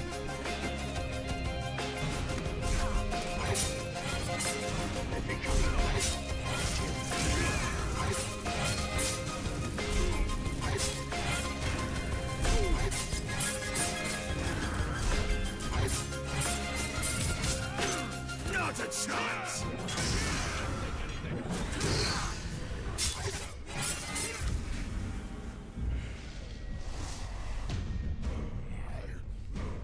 In this video, we'll take a look at the Hyperloop, the brand new method of transport brought forth by the entrepreneur and billionaire Elon Musk. But it would be for a fifth mode of transport. I have a name for it, which is called the Hyperloop. The Hyperloop? Hyperloop, yeah.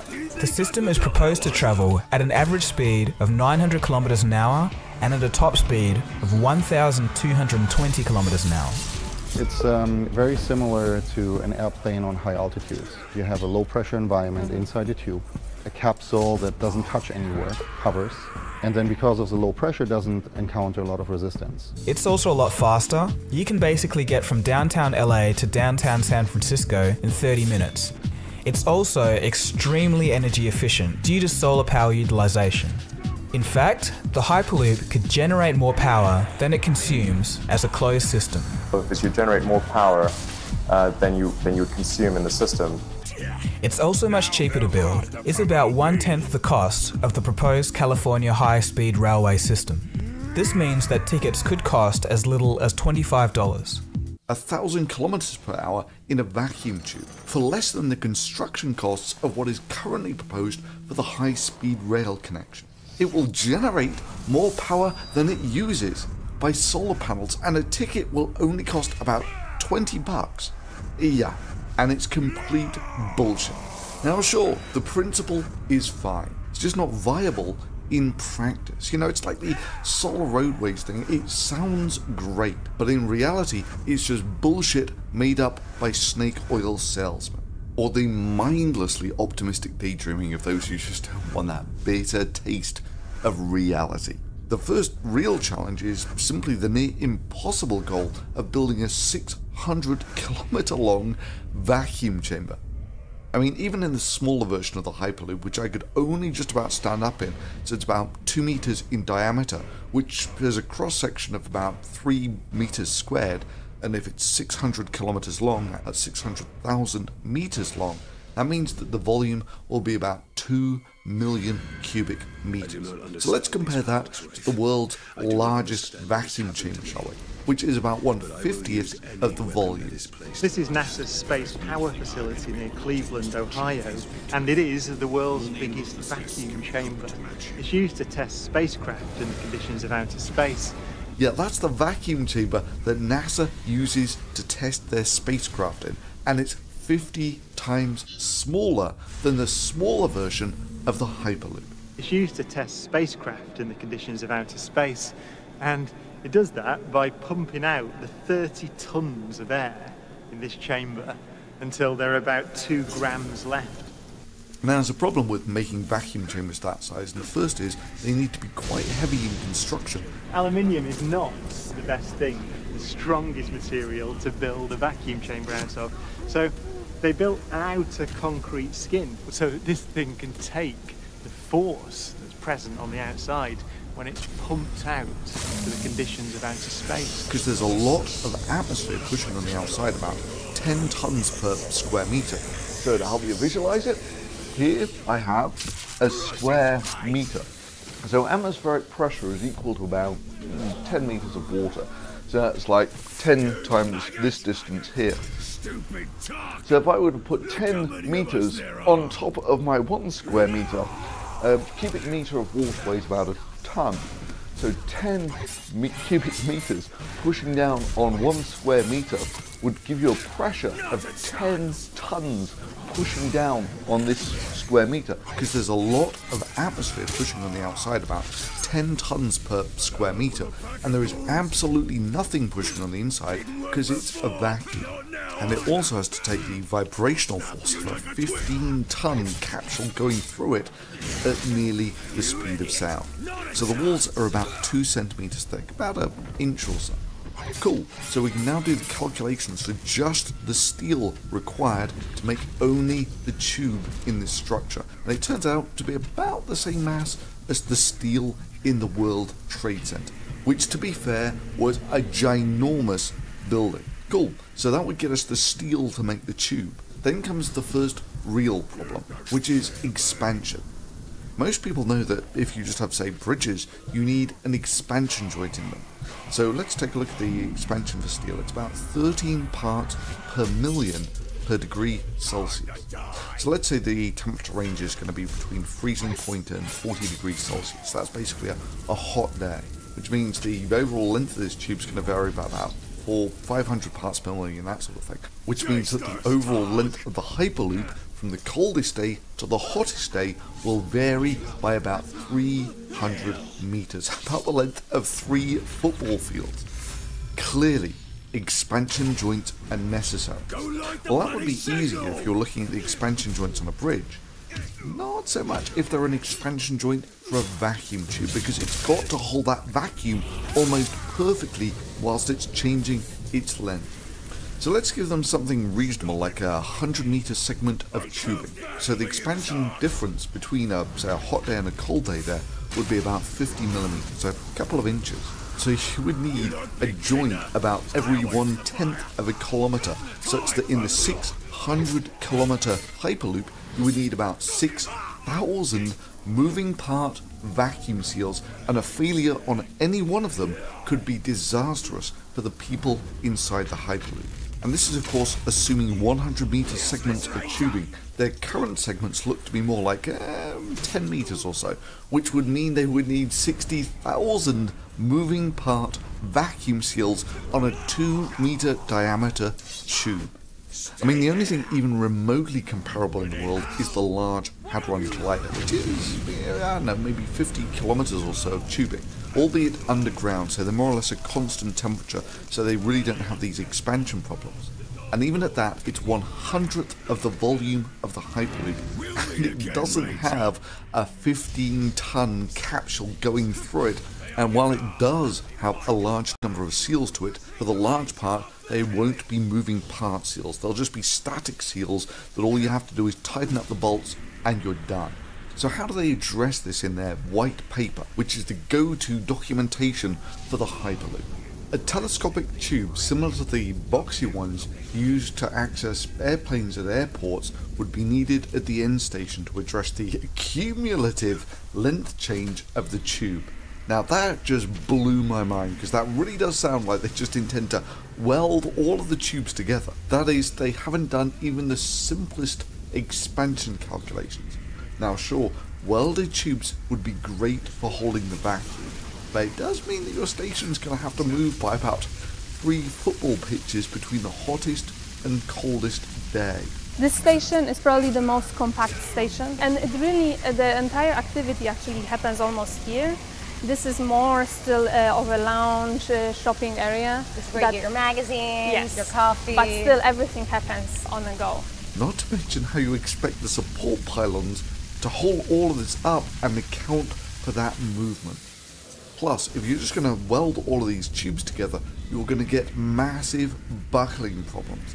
Painted white or not, in the hard Californian sun, the top of these things will get hotter than the bottom.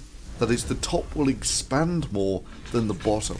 And with a 500-mile long tube, you're going to get massive buckling problems of the sort that you would get on a bimetallic strip. The brass should expand more than the steel, so the bimetallic strip should bend towards the steel side.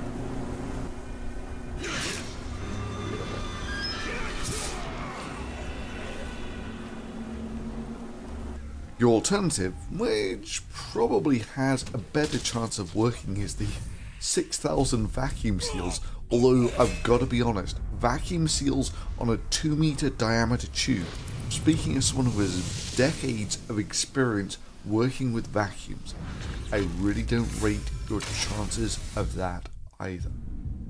So why is this thing running under vacuum anyway? Well, that's easy. You cut down on the air resistance, and this is the main reason why airplanes fly so high, is because the atmosphere gets thinner the higher you get. There's less air resistance. However, there is a compromise that your engines need that air to burn the fuel and create thrust. So you can't go too high, otherwise your engines run out of oxygen. However, there's another problem. People also need air to live, so if there's any rupture in the Hyperloop capsule for any reason whatsoever, you will die in the Hyperloop in pretty much exactly the same way that you would die in deep space. You know, it's at times like this, when I'm stuck in a Vogon airlock with a man from Beetlejuice about to die of asphyxiation in deep space, that I really wish I'd listened to what my mother told me when I was young. Why would she tell you? I don't know, I didn't listen. And of course, people won't be able to hear you call for help, because, as Alien informed us, in space no one can hear you scream.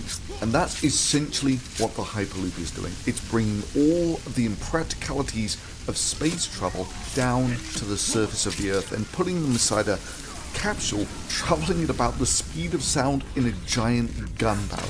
So another one of the key problems is what happens when something goes wrong. If you're travelling at about 1,000 kilometers per hour, the speed of sound in a capsule within centimeters, an inch or so of a tube, the velocity of the capsule is about that of a bullet fired from a gun, except it's a 15-ton bullet. Any failure whatsoever will rip through that 2-centimeter outer tube like candy.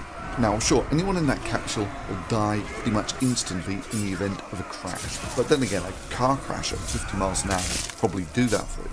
The problem then comes that a single breach in the Hyperloop will probably kill everyone else in the Hyperloop. You see, once you breach the outside tube, air will rush into the tube at about the speed of sound.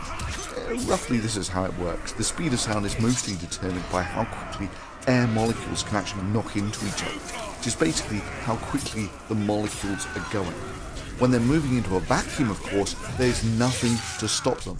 So the air rushes into the vacuum basically at the speed of sound. And yeah, that will destroy any capsule it hits and probably cause a cascade failure. I mean, ballpark numbers. There's a vacuum inside the tube, so the gas rushing into it is a pressure differential of 1 atmosphere. So what's it like getting hit by a pressure differential of 1 atmosphere? Well, let's take a look at it this way. Atmospheric pressure is about 10 tons per meter squared, about the size of a reasonable truck. And that 1 atmosphere pressure wave coming down the tube towards you is coming towards you at about the speed of sound. The only redeeming feature here is that air, gas, is pretty compressible stuff. But you can still expect it to kill pretty much anything it hits. I mean, you get a rough idea of what a 1 atmosphere pressure wave will do from some nuke benchmarking tests. Blasts from airbursts where overpressure exceeds 10 psi can cause substantial damage to destroyer-type ships. Above 14 psi, it could even result in hull ruptures, flooding, and sinking. The shock imparted by blast to the superstructure can damage or carry away equipment. At greater distances, overpressure above 6 psi can distort, rupture, and carry away light structures and equipment. Interior equipment and compartments may be damaged by the blast, collapsing deck structures or bulkheads. Overpressure entering through openings can damage boilers. Blast injuries to exposed personnel, represented by this dummy, is usually severe over 3 psi. Here it was 6 psi. Well, one of the methods by which they're going to power this is by a giant turbine on the front of the capsule, which is great, apart from they're running in a near perfect vacuum, which means that engine will have to spin astronomically fast, faster than it would if it was a terrestrial engine designed to run in our thick atmosphere. The engine is roaring along at full throttle. The blades spin at almost 3,000 revolutions per minute. The centrifugal force at the tip of each blade is equivalent to the weight of a 110-ton locomotive. I mean, damn, our plane engines, which are designed to run at about 30,000 feet, about 10 kilometers, run on about 1/5 of an atmosphere of pressure. That's 200 times higher than the pressure in the Hyperloop. Now, in the Hyperloop, of course, you had 200 times less pressure than that, which is great. That means you get 200 times less drag on your capsule. The downside, of course, is that your turbine will produce 200 times less thrust by actually spinning in that atmosphere than if it was a turbine spinning at about the altitude that a cruising jet flies at. Now, there's a problem with big objects spinning that fast. That's that they tend to structurally fail just from the G-forces alone. But even if they don't, objects spinning that fast contain a lot of energy. Ziggo up to full speed now. It takes 6 seconds, and Ziggo is there, and deadly when he is. Dead. Now, that's not a problem as long as your bearings are good and everything is balanced. So you can see he's not fully balanced. He's coming up. However, if everything is not balanced, if say for instance there's a pocket of high pressure air because someone shot a few holes in the Hyperloop, then the turbine is all of a sudden going from running at 1/1000th of an atmosphere to hitting a pocket of air at 1/10th of an atmosphere. That is going to have 100 times the force acting on it, which is the sort of thing that causes blade failure. So let's imagine a tube failure. Now it's expected that that will also break any power connections that the vehicle has, so it's now only got its batteries. Well, what about the people trapped inside this 600-kilometer long steel tube? Well, there's a wall of air travelling down towards them at about the speed of sound, essentially a shockwave, and it'll kill everyone in the capsule when it hits them. The only option is to put on the brakes, the emergency brakes. Now, of course, you have to hope that the emergency brakes are good enough and the capsule strong enough to survive being hit by that 1 atmosphere pressure wave. And honestly, I've got my doubts about that, because these capsules are designed to run at 1/1000th of an atmosphere. I have limited faith of them being structurally strong enough to survive being hit by a 1 atmosphere pressure wave, travelling at about the speed of sound. But let's just say for the sake of argument that you survive. You are now trapped inside a 600-kilometer tube in a sealed capsule, which you cannot get out of. And when the air in that capsule runs out, or more specifically, when the carbon dioxide builds up enough, you're going to die. And how are you going to rescue people inside a 600-kilometer long metal tube? Look, the whole thrust system relies on being able to get decent compression off a gas which is almost at space-type pressures, 1/1000th of an atmosphere. I mean, hell, their thrust here is basically provided by a turbomolecular pump, because that's almost the only sort of thing that's going to be able to compress gas that's essentially space. I mean, it's a neat idea, except those things are typically fairly small and run at 20,000 RPM. That's spinning 10 times faster than the turbine blades on a plane. The engine is roaring along at full throttle. The blades spin at almost 3,000 revolutions per minute. I mean, the blades here won't just weigh 100 tons per piece. The centrifugal force at the tip of each blade is equivalent to the weight of a 110-ton locomotive. It'll be more like 1,000 tons. Yeah, which is probably one of the reasons why you don't find large-scale turbomolecular pumps. And even if you could, it's doubtful if they would fail safe if a loose object just got thrown up from the track, or someone just shot some holes in the Hyperloop or something. I mean, the whole thing is just mind-blowingly optimistic. You have capsules here going through the tunnel at basically the speed of sound. If they get hit by any loose object, that's essentially the equivalent of the static capsule being shot with a gun.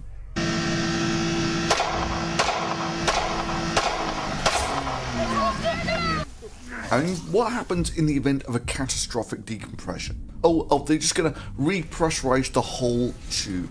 Really, it's just that easy. You're going to let 2,000 tons of air into the tube before anyone succumbs to the effect of being subjected to a vacuum that is basically the equivalent of space. And that's to say nothing of the emergency deceleration problems. You know, you're traveling at almost the speed of sound. You repressurize the tube, you will be likely pulling re-entry type G-forces. So what? There's going to be tens of thousands of large-scale vents along the whole length of the tube for an emergency repressurization. Thousands more things that can go wrong with this system. The Hyperloop's biggest problem? Making tube travel comfortable. So this is kind of like the Hyperloop think tank design center right now. Then, of course, once it's all repressurized, all these 15-ton capsules will be able to drive themselves on regular wheels to an emergency exit.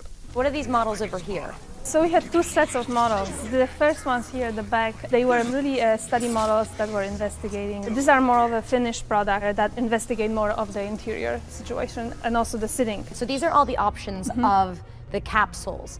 Well, what does that emergency exit look like? Well, no one really knows, because they've not even mastered the relatively simple stuff, like, say, for instance, constructing a 600-kilometer long vacuum pipeline. I mean, sure, the Hyperloop's a great idea, just as long as you ignore all the practicalities of actually building it.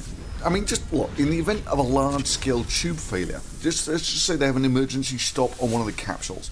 They're saying that they're getting a capsule leaving every 2 minutes on a 30-minute trip. So there's going to be about 15 capsules in the whole length of the tube. That's a capsule about every 40 kilometers or so. Now imagine one of these capsules ruptures the outside tube. By the time the shockwave reaches the next capsule, it'll be a column of air of about 40 kilometers in length. It'll be moving at about the speed of sound, and that column of air will weigh about 100 tons. And it's going to be hitting a capsule that weighs 15 tons. I mean, when I did my vacuum breach experiment, my metal ball had a much higher mass than the air entering the tube. This is going to be our mini 100th scale Hyperloop, and there's a little metal ball in there. So you can actually see a little metal ball. Okay, so there's a little metal ball in the mini Hyperloop.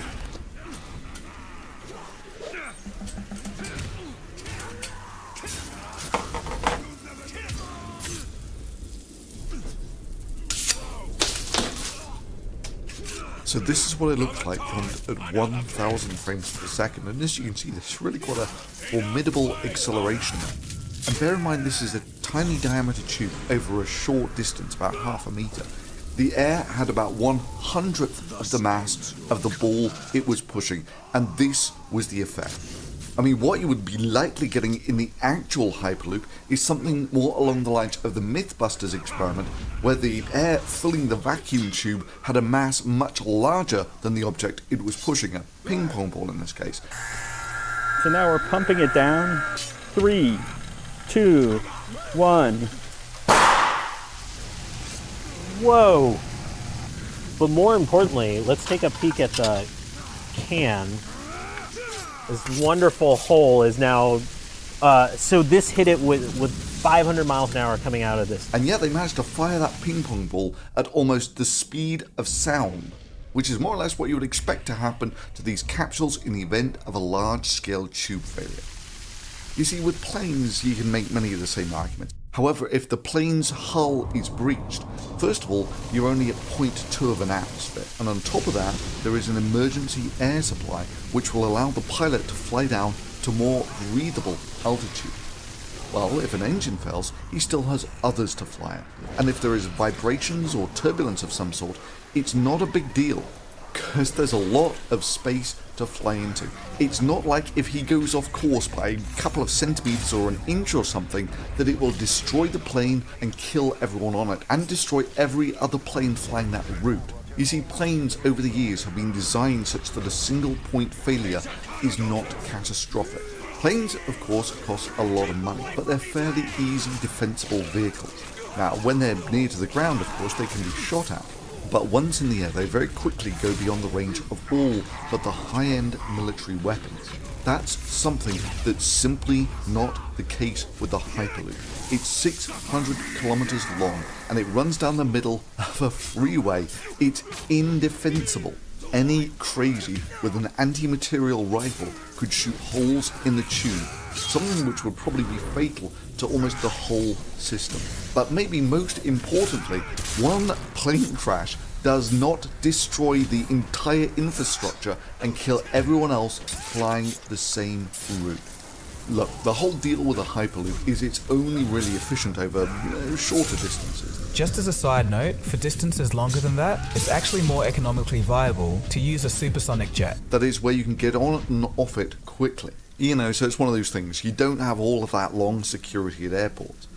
But once you get beyond about 500 kilometers, it becomes much more efficient to fly, because planes don't require $10 million per mile tube to run it. However, in reality, the destruction of a single 15-ton capsule travelling at about 1,000 kilometers per hour in the tube would rupture the tube and likely be fatal to everyone else in the Hyperloop. Practically, what this means is you will probably need as much security for Hyperloop travel as you would for air travel. It's also a lot faster. You can basically get from downtown LA to downtown San Francisco in 30 minutes. Which in reality means there will probably be no more time advantages for using the Hyperloop over flying. add to this that most folks seem to have forgotten a zero off the end of their budget. You know, they're estimating it's going to cost, I don't know, $6 billion or something. It's also much cheaper to build. It's about 1/10 the cost of the proposed California high-speed railway system. Berkeley guy reckons 100 billion, which is comparable to the cost of a maglev railway of comparable length that they are currently building in Japan. Which, sure, it only goes about half the speed of the Hyperloop, but then again, it doesn't have all the disadvantages of space travel in a gun barrel. And their reckoning of recovering the Hyperloop infrastructure cost in about 20 years assumed there were no running costs, no maintenance, no infrastructure, inspection, repair, or energy costs. So let's just maybe be a little more realistic here and say that their $25 ticket becomes something a little more plausible, like $250, and their 30-minute journey time, what with getting to the actual station and getting through security, becomes something more sensible, like, I don't know, 1.5 hours. In reality, it's probably going to cost about as much as a plane ticket. It's going to take about as long as a plane journey. Do you feel like you're working on a project that's really going to change the future? Oh, absolutely. If I have a date and I want to see the opera in San Francisco, I can literally do that and be back in time to go to sleep in my own house. Plus the added advantage of enjoying all the dangers of space travel in the Californian desert. So yeah, the hype of the Hyperloop, of which there is plenty, even if you ignore all the scandalous stuff about tripling the pay of a PR executive to almost $500,000 per year while dating her, then firing her when the engagement was broken off. Yeah, I mean, if you ignore all of that, yeah, $500,000 salary, PR executives. No wonder they built an entire stage and got wall-to-wall publicity. We are standing on hollow ground. This is a significant moment for us. For what was in reality just a maglev train traveling a couple of 100 meters. 5, 4, 3, 2, 1.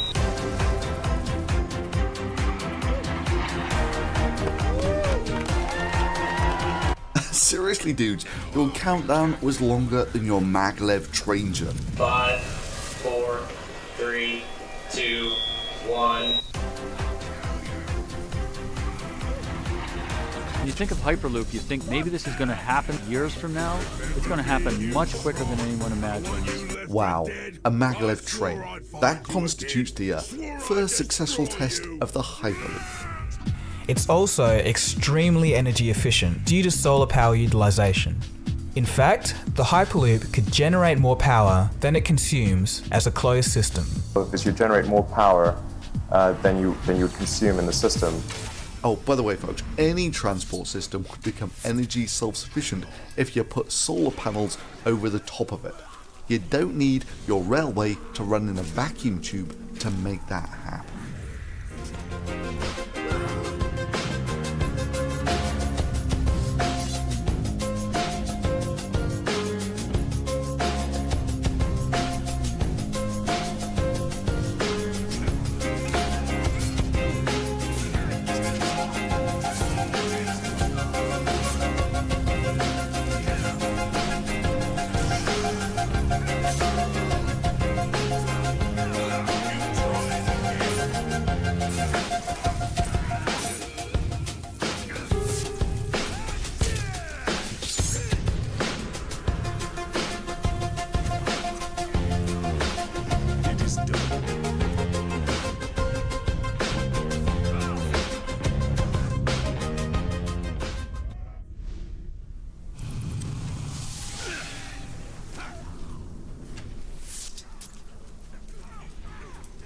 So there's been wall-to-wall media coverage this week about the Hyperloop competition. The Hyperloop, once a concept, now very much in development, is a mode of transportation that has the potential to change how we think about travel. Hyperloop, a massive solar-powered tube, would allow passengers to get from Los Angeles to San Francisco in less than 30 minutes. It's going to be able to reach, in theory, speeds of 700, maybe even 800 miles an hour. Just to get from LA to San Francisco in 35 minutes, there's almost nothing else like that. The Hyperloop high-speed transportation system has moved a step closer to reality. But to explore the boundaries of physics and see what is really possible. And I think we'll find that it's way more incredible than we ever realized. That's really the overarching purpose of this Hyperloop competition. Teams competed to design subscale versions of the transport pods that could one day whisk passengers between San Francisco and Los Angeles in under half an hour. They've actually built one. I mean, maybe I was wrong about this. Maybe the Hyperloop isn't all hype. And MIT's pod is inside the Hyperloop test track here in Hawthorne, California, and they're about to be the first team ever to send their pod through for a money run as fast as they can. You can hear the crowd cheering behind me. I'm sure this competition's really going to show me just how advanced this technology is. This technology that's almost here. Those tubes could be the future of travel. The technology that's going to change the way we think about travel. By the end of 2016, the end of this year, we'll have demonstrated Hyperloop operating with all of its components. We'll have showed the world this isn't a pipe dream. This is actually reality. Our ability to travel faster across the world has consistently been a catalyst for change.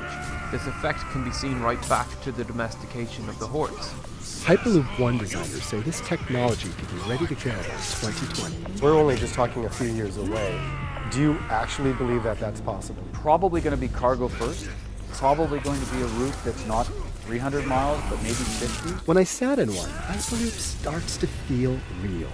Will the seats be more reclined? Because going 750 miles an hour, I feel like I kind of want to lean back. Or maybe not. So the test track they built was about 4/5 of a mile long. The tube is 4,150 feet long. Seriously, they couldn't even build a mile-long test track. And even at that, that's the second largest vacuum chamber in the world. Yeah, and so we got the, I'm told this is like maybe the second biggest vacuum chamber in the world after the Large Hadron Collider. So it's kind of exciting. And that's only 1/400th of the actual size of the proposed Californian Hyperloop. You know, the one that's going to get you from Los Angeles to San Francisco in about 30 minutes. Traveling at almost the speed of sound, the speed of a bullet. Down a tube, essentially a rifle barrel in a vacuum, essentially in space. Well, naturally, seeing as this was such a plausible and clearly financially viable project, they went straight in and started hiring experienced engineers to design this, right? And so we thought a great way for kind of the world to innovate would be to throw a student competition where we built a test track, a Hyperloop test track, and then invited student teams from around the world to build the best possible pod to go in that test track. No. They had a design competition for students. Hyperloop, the technology is pretty much there already. We just have to implement it. One of the things this competition is for is to show the world that we can do this and convince them that we should build it somewhere and get the ball rolling. Which I'm sure will yield superb results.